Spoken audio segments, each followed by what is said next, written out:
Good evening, ladies and gentlemen. I'm Robert McBride. I work at your beloved all-classical radio station here in Portland, which you all listen to day in and day out, right? Okay, good. Thank you. Thank you. You probably wouldn't be terribly surprised at this point if I told you that this gentleman plays the bassoon, now would you? His name is Evan Kuhlmann. He is the assistant principal bassoonist with the Oregon Symphony. He also plays the contrabassoon when that instrument is called for. As a matter of fact, you played a beautiful contrabassoon solo last weekend in the Ravel left-hand piano concerto. Nicely done. Thank you.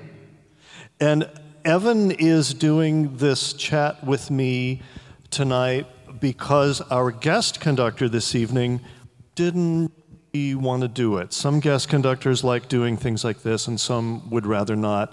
And for me, it's fun to do it with a member of the orchestra because I can, get the scuttlebutt from the band. Well, it's nice to do this and to see you all here. We don't get opportunities all the time to address the audience directly, so I'll try to hold my tongue. Don't say anything too bad. How is it that you are the one doing this tonight? Did you volunteer? I think it has a little bit to do with some of the education outreach that we've done.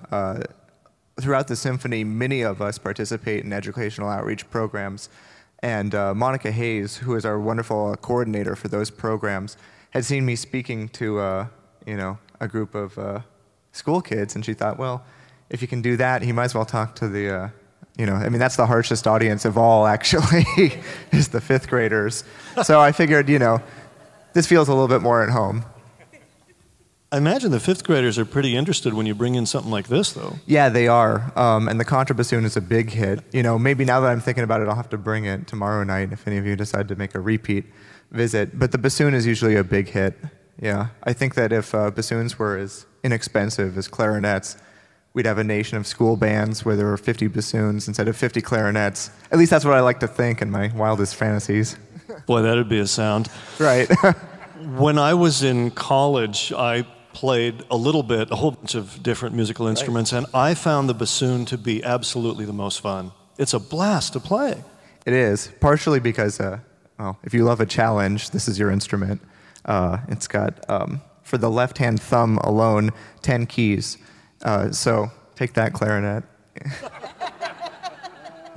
And one thing that makes it so much fun is that it responds so fast, which is why you hear a lot of fast staccato music written for the bassoon, but it can also play wonderful, long melodies. In fact, you'll hear I'm dying. You'll hear a little bit of both tonight. Now, how long is this? Doubles back on itself, right? It does. So it might only be 4.5 feet standing, but the total length of the instrument from reed to bell is about 9 feet. The contrabassoon, the lower cousin, is 21. 21 feet. I love it. But it curves about 4 times, so, it wouldn't be very portable if it didn't. So I suppose when you've got the contrabassoon in your hands, Ravel is your favorite composer? Absolutely. Close seconds would be Stravinsky and Shostakovich, although Brahms and Beethoven both wrote wonderful contrabassoon parts, so it's not something that's totally a 20th century instrument. No, and in fact, it comes from ancient roots that go way back to the Renaissance. This is maybe the oddest thing, this thing called the bocal, which is this narrow tube. Why is the reed so far from the wooden part of the instrument? Well, the bassoon, although it doesn't appear to be, is actually a conical instrument. That is that at the very tip of the reed is the most small in diameter section of what we call the bore, the inside of the instrument. It gradually flares out as you go through the instrument towards the bell, although very subtly, not so drastically like, say, a tuba, for example. The contrabassoon is a little bit more drastic and easy to see, but the bassoon is very subtle, and so the bocal helps channel the vibration of the reed. Hopefully this will work. Which is actually quite small like this. If I add the bocal to that, sorry, this will take just a moment. You want me to hold the mic? Can I do that? Oh, sure. Got it. Once in a while I can do something useful. So if we add some length to it. Nice. So it's already quite a bit lower in pitch, and we just keep adding more bassoon to it. But this is a nice conduit, basically, for the vibration to pass through. It's more brilliant in a way than the vibration of wood, which is a little bit more also pleasing, I guess, maybe. You don't see many, double reed instruments that are metallic. Certainly not anymore. Right. Not that I can think of. Okay, so you want to put the vocal in and play the whole thing for us? Yeah, let's do that. You're reaching a worldwide audience through our website, The video camera right there. That's a scary thought. I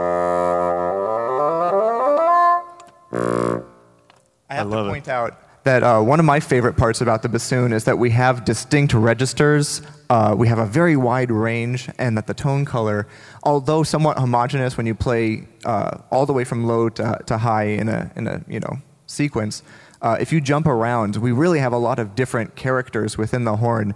We can be heard playing an oompa bass line, but the solos in our tenor register are really quite lovely and melodic. And we go all the way, for those of you who are music readers or pianists, for example, we go from below the bass clef to above the treble clef, which is a fairly wide range for a wind instrument, and a kind of all-encompassing range at that. I can hopefully do some kind of a demonstration. From the low end to the high end.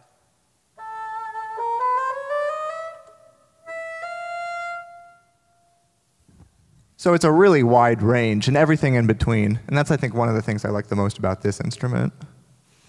A couple of, maybe it was last year, I don't know, a couple of years ago, there was some piece being done here that had a contrabassoon part, and you were gone for some reason, and so someone else was playing, and I was backstage, and she was warming up, so she was sitting in a chair with this gigantic wooden thing that's looped all the way, and of course I found it intriguing, and so I went over, and I was, not that I'd never seen one before, but it was a chance to get really close to it and ask her some questions, and so I'm asking her about it, and then she says, "You can touch it if you want to." It's a privilege, really, because we have to be so protective. The instruments are pretty fickle themselves. They can't stand for more than an hour or two below 50 or above 80 degrees, for example, without incurring some kind of damage. So, and on top of that, and I won't elaborate, but they're very expensive. I once. I was giving a short little blurb interview with David Stabler once for the Oregonian, and I told him that the cost of my bassoon is the reason why I don't own a car. Wow. Well, how long will a good bassoon last? A lifetime. This is good news. Some of my colleagues in the woodwind section, those who play, for example, oboe and clarinet, will buy new instruments as often as every 5 years. Those instruments, being smaller and having more sensitive bores, can blow out, actually, in a matter of years and need to be replaced. If you get a good bassoon, you can make it last a lifetime. This particular bassoon isn't even so old in bassoon terms. That is, it comes from the early 80s and has one previous owner, Seth Krimsky, the wonderful principal bassoonist in the Seattle Symphony Orchestra. And I assume you made that reed because all double reed players, oboes and bassoons and English horns and contrabassoons, you all have to make your reeds, right? That's right. Yeah, you'll have to get a close-up. The bassoon reed is a pretty tiny thing. It's incredibly. If I talked about the bassoon being fickle, this is much worse. Bassoonists are regularly seen pulling their hair out over these things. They're subject to the smallest changes in temperature and humidity. And it can happen in the middle of a concert, for example. So if you look closely, sometimes before or even in the middle of a show, you'll see us furiously scraping with knives and files very small portions of wood off of the reed to get a balance of thickness in various parts of the reed that produces a more true vibration. Now, you've played with the Oregon Symphony for 3 years now, I think. Yes. And when Karen came in, the new principal, and you were interim principal for a while, and I guess Right. you weren't interested in that job because you do so many other things? Yeah, the job I was hired to do is, well, at the time was contrabassoon and utility bassoon.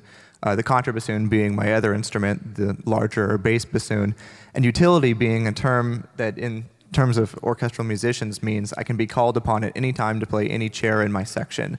Principal, second, third, contrabassoon, depending on the instrumentation, depending on what we need. If somebody gets sick or needs relief, I could be called on to do any of those things.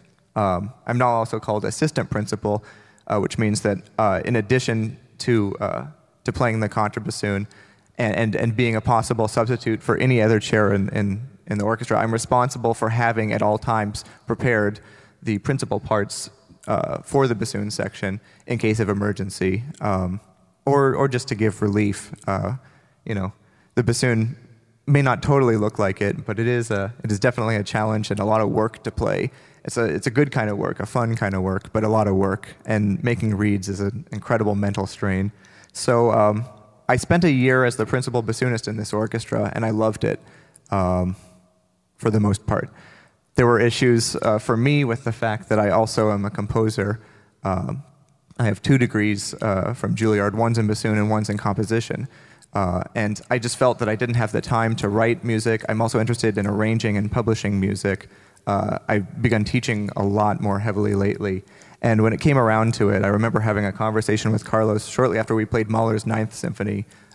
Really a highlight for me. I hope some of you were there, where we were speaking about it, and I told him that I'd made my decision that I was not going to pursue that chair in the future, partially because I have so much fun going between the chairs. Right. You'll see me switch sometimes between bassoon and contrabassoon in the middle of a piece, and sometimes only have 5 to 10 seconds to do so. We recently did Shostakovich's Sixth Symphony, and I quite literally threw one of the instruments into the stand so I would have time to pick the other one up. But when you've done it enough times, it's like throwing a baseball. I can be confident I'm not going to break somebody's window. A future Olympic event, perhaps. The contrabassoon toss, yes. Yes. Coming soon to the, yeah. Yeah, maybe not. Hopefully not. It'd be pretty expensive. Now, when somebody like Evan auditions for an orchestra, one of the things he has to do is play excerpts from symphonies, concertos. The committee will pick a particular bassoon passage and ask you to play it so they hear how you sound in that context. Is there anything on the 3 pieces we'll hear on tonight's concert that would be bassoon audition material? There is. Interestingly enough, I would say that the most likely excerpt to appear from tonight's program would be in a second bassoon part. In the orchestra, of course, we have, you see the first and second violins, for example. Of course, we have this first and second bassoons, the second part usually being voiced lower than the first part. So in this example, I'll go ahead and play it for you guys. It's from the second movement of the Sibelius Second Symphony. It opens with a timpani roll, followed by a long passage in the pizzicato strings that really kind of sets the mood. I just read about this movement, that some of the material, according to sketches, was sort of like an improvisation by Sibelius on themes from Mozart's Don Giovanni, specifically the scene where Death is attempting to take Don Juan, and he's kind of making these feeble arguments. So I try to think of the sickle and the black robe and everything. The bassoon, as I was once told by my first teacher, always represents death. I don't know if that's necessarily true, but she played a lot of soundtracks, and she said, is someone die in this film? And they'd say, yeah, and reliably there would be a bassoon solo at some point during that. I'll just say about this that it occurs in octaves with the first bassoon, and you're in for an absolute treat because our other bassoonists, Karen Miller and Bob Nagley, respectively one of the newest and oldest members of the orchestra in terms of years put in, are just playing marvelously together. And this is something that, because you can't always hire someone based simply on how they perform, you have to hear them play with members of the existing orchestra. Part of my audition was playing duets with the then principal Mark Eubanks, another wonderful bassoonist who happens to be in town. And we played duets from Bartók's Concerto for Orchestra and Shostakovich's Fifth Symphony, Ravel's Rhapsody Espagnole, and this is from Sibelius's, again, Second Symphony, second movement, the opening of that movement. It's very touchy, requires a very close ear to the other bassoonists, so you can really get these octaves in tune, which is a very obvious interval if it's out of tune. But really, I think what it comes down to is this lyrical sense of line that Sibelius has. which I think draws inspiration from shapes really in landscapes and nature. And I'm sure we'll talk more about that. Evan Kuhlmann and his bassoon, ladies and gentlemen. Give me just one warm-up note, please.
Beautiful. Aren't you glad you came tonight? You're really getting your money's worth. You know, you're the first guy in the orchestra who's been willing to do this. I've asked other people to bring. You've got to be kidding me. No. You saw me pick up the mic really quick like that. Brave man. That's quite a surprise to hear. You know, I think that. I think you should really bother us more often about doing this. I think it's a ton of fun. I hope you guys enjoy getting to talk to a member of the orchestra. I have to say this. Sometimes before a show, I'm scurrying in, because I'm thinking, got to warm up. I'm really nervous about some lick. I've got a test on the stage. But after shows, sometimes I feel like audience members are thinking, oh, well, let's not disturb the musicians. I say, disturb us. Come up and ask us questions. I really want to know what you think about the performance, what your reactions are to it, what you enjoy, what you maybe did not enjoy so much. We're here really, and I mean this in no uncertain terms, we are here for you and because of you, and we want to make this the best experience we possibly can for you. I consider us to be the most talented assemblage of musicians you can find in Portland, and we're presenting music that we truly believe in its value to reach you. And I just absolutely love hearing from somebody, I really liked that. That was wonderful. On the other hand, I also enjoy hearing, that wasn't my cup of tea. That's absolutely fine. This is why restaurants have menus, as Donald Trump once said. I'm going to remember that line the next time somebody... Yes, the wisdom of Trump, right. gripes because I played 3 minutes of cello music on a rainy day. So we need to talk about the music on tonight's program. Right. But I'm curious, how do you produce the vibrato, which we just heard you do? Oh. Well... You don't have to demonstrate, but you could explain. I'll just let you know that because I will not name names, but I have a student right now who came to me by way of another instructor and is producing vibrato by opening and closing basically their teeth. When we play the bassoon, we wrap our lips over our teeth. If we were to play the reed with our teeth, not only would the vibration be kind of bothersome to us, but it's not very pretty either. So we kind of soften it with this tissue. You can affect the pitch there with what we call the embouchure, the French word. However, it tends to be wide ranges, and it ends up sounding like a really terrible opera singer. And this is, of course, it's not what we want to do. We actually produce it by making small changes to our breath support. If you put your hand on your stomach and you say, in the manner of Santa Claus, ho, ho, ho, you can feel with every H that your stomach muscles press slightly. Okay, let's all do that. You ready? Ho, ho, ho, ho. Merry Christmas, right? Yes, yes. A couple months ago. But you can feel these muscles at work. When we play the bassoon, we are constantly engaging these muscles to support our airflow so that we have the most efficient use of air possible.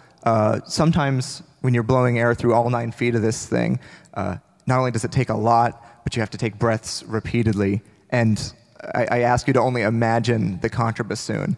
And the fact that at the beginning of Richard Strauss's Also Sprach Zarathustra, I'm putting air through 18 feet of this tube, which is about this wide by the time that the low C at the beginning is speaking, and then I have to do so for about 45 seconds.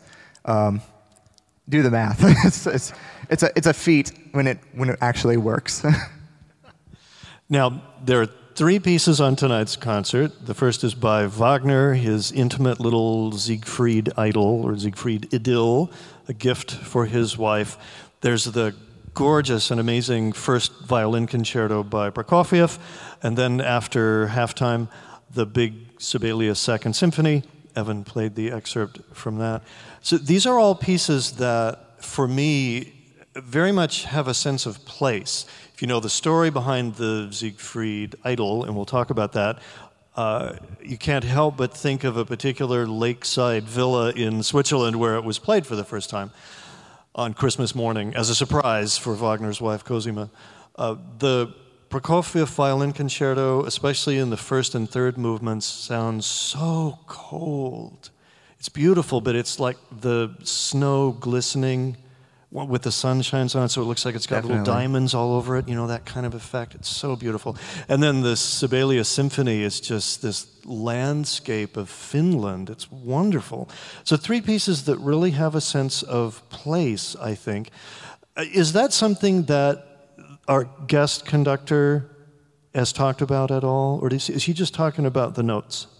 Well, I mean, with any good conductor, there's a balance. I forget who coined this, of the poet and the scientist.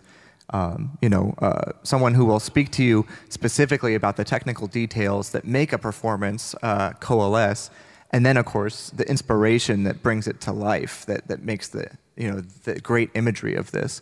Our conductor being himself Finnish, I would imagine. I actually played the Prokofiev on tonight's program, as discussed this. But he mentioned at the very beginning, the first string tremolo you will hear, the first sound and the first movement of the Prokofiev, that is a very cold sound, just as you said. I think it's very evocative. I definitely think of snowflakes. Right. And then the middle movement of that Prokofiev concerto is like clowns and tumblers and all this action going on. It's really fun. Now, Pitari Inkinen, our Finnish conductor, you've played Finnish music under conductors not from Finland. Does he bring something different or special to it? I think it's, whether he tried to or not, it would come through. This is the feeling that I get. I was playing at the Astoria Music Festival and staying with a couple with a Finnish heritage, and among other things that we did kind of at the homestay was play through a book of Finnish chorales, actually, and I could tell how much it meant to them just to play through some of these, and that some of them were credited, in fact, to Jean Sibelius. I thought one of the great things about this piece, it came at a time where I believe they were occupied by Russian forces, and it was a dark time in the history of the Finns. But that it represents, especially at the end, after this very tumultuous minor section, this kind of transformation to major, that it was a very optimistic and hopeful ending that was much needed in the country at the time. So every time I play, especially a Finnish piece with a Finnish conductor, I get the sense that this is, it's not just hardwired; it's a part of their heritage, really. The great Finlandia as well. But the final chorale, you'll hear beautifully played by Jeff Work on the trumpet at the end of the last movement, which has always been such a poignant moment for me. I have no Finnish heritage, but it must be all the more beautiful. Now, you brought a CD tonight. What's on here? We don't necessarily have to play it, but I brought 2 clips, which I thought, for me, if I had to sum up 2 kind of anecdotal moments from this concert, which reach into my past, really, or my heritage, these would be them. The first is a clip from the Prokofiev second movement of the violin concerto. And the reason that I specifically chose this moment, actually, I did not know this piece very well prior to about 2 months ago, when I realized I'd be playing it, and I should probably get to know it a little bit before I went and played it. The Sibelius Really? Second Symphony I've played maybe 8 times. in my relatively short career, which is quite a lot for me.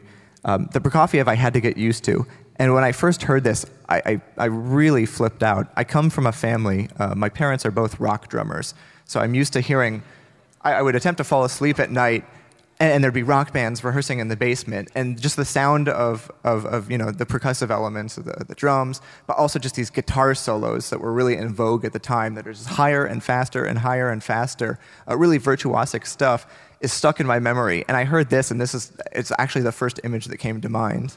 That's hilarious. Where's play on this thing? Stop, clear, auto search. This is open, close. Play, duh, there it is.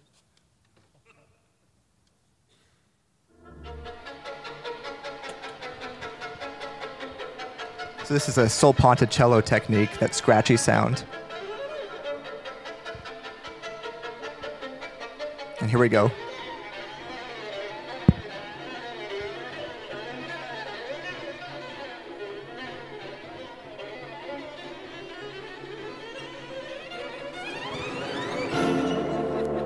There you have it. So to me, this is just, I mean, this is the I don't know. I don't want to say heavy metal, but it's the noodly guitar solo. Van Halen, for any of you who that means anything to. I had to include it. You were going to hear, I mean, by the way, Karen plays the you-know-what out of this. Canadian violinist Karen Gomio, our soloist tonight. I was a rock drummer for many years. No kidding. Yeah, and we should talk more. Yeah, we should. I've often thought, well, let's do this again tomorrow. I've often thought how patient my parents were suffering with this kid banging on a drum set, and you had the other experience. You were the kid, and your parents were both rock drummers. That's ridiculous. I like to think that most kids rebel by picking up the guitar and strumming some power chords, really distorted. I kind of rebelled by playing the bassoon. So nicely done, Evan. All right, so what else are we going to hear here? All right, this is something that has actually a little bit more of a personal significance to me. It very much actually reminds me of my mother's father. It was something that he was listening to a lot shortly before he passed, especially the Philadelphia Orchestra recording of Sibelius' Second Symphony with Eugene Ormandy. This is something that he played for her, I think, to try and, my grandfather, for my mother, to get her interested in classical music. It's something that she played for me that instantaneously, Sibelius' Second Symphony became one of my favorite pieces for this reason. It's still definitely a piece that I truly enjoy, although I must hugely recommend the Fifth and Seventh Symphonies to you as well. And the Sixth is a recent discovery for me, which is quite evocative. We talked a little bit about the love of nature. My mom tells me Sibelius was known for taking these long walks in his countryside estate in the snow, even in the dead of winter, just to observe the countryside. Of course, the raging Baltic Sea and the snow and very dramatic landscapes. I think he evokes these in the music with this ostinato, an Italian word meaning this repeated passage. You'll hear it again and again in the basses. You can go ahead and cue this We're up. just about out of time. Oh, so we can end with music. It's good. We can. Yeah, the landscape. The bass line will rise and fall, and another really wonderful feature that I'm sure you'll hear in the performance is that the instrumentation builds and builds to this. At first, it's just over, the bass line currently is in the cello and violas only. Eventually, when the basses come in, so do the woodwinds. When the woodwinds first come in, they're trading it off. The first bassoon, for example, will play one bar of this arch, and the second bassoon will dovetail, picking it up. And so you'll have this trade back and forth. They then come together. The cellos reinforce the violin line. It's perfectly orchestrated. There's these punctuated moments in the brass, and finally, where this clip ends, there's a gigantic swoop up in the woodwinds, which is kind of brings this to the next level of intensity. It's like the creaky wooden boat at sea, and gradually, just the waves are getting more intense. What can I say? I really love this piece. Evan Kuhlmann, the assistant principal bassoon in the Oregon Symphony. Robert McBride, people. Also a very, very talented composer. Well, a little. We're both composers. Maybe we can talk about that tomorrow. Thank you for coming tonight. The video of this will be on our website, allclassical.org, if you want to check it out. Tell your friends to check it out. They can hear Evan play solo for us. Enjoy the concert.